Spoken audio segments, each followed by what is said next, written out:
Salmon and Asparagus Mini Quiches. Place flour and chilled butter in a food processor and process until mixture resembles fine breadcrumbs. Add egg yolks and chilled water and process until the dough comes together.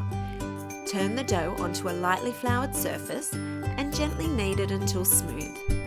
Then shape into a disc, cover and place in the fridge for 30 minutes to rest. Preheat the oven to 200 degrees Celsius.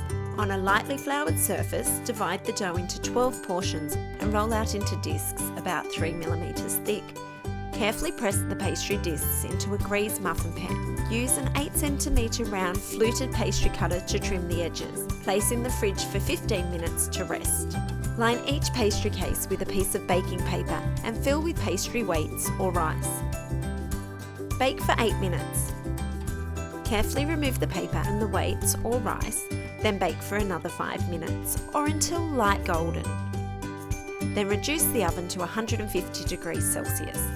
For the filling, place asparagus and peas in a small bowl. Cover with boiling water and set aside for 30 seconds. Then drain and refresh under cold water, draining well. Divide the asparagus mixture among the pastry cases. Add smoked salmon and grated cheddar. Crack the eggs into a jug, add cream and dill, season with salt and pepper. Whisk to combine. Pour into the pastry cases and bake for 20 minutes or until the filling is just set. Set aside to cool. Shaved asparagus is perfect to serve with the quiches. Run a vegetable peeler along the asparagus spear to make thin ribbons. Serve the mini quiches warm or at room temperature with shaved asparagus and dill sprigs. Why not get the rug out and make these delicious salmon and asparagus mini quiches to take to your next picnic? For more entertaining ideas, head to our Easy Entertaining playlist here.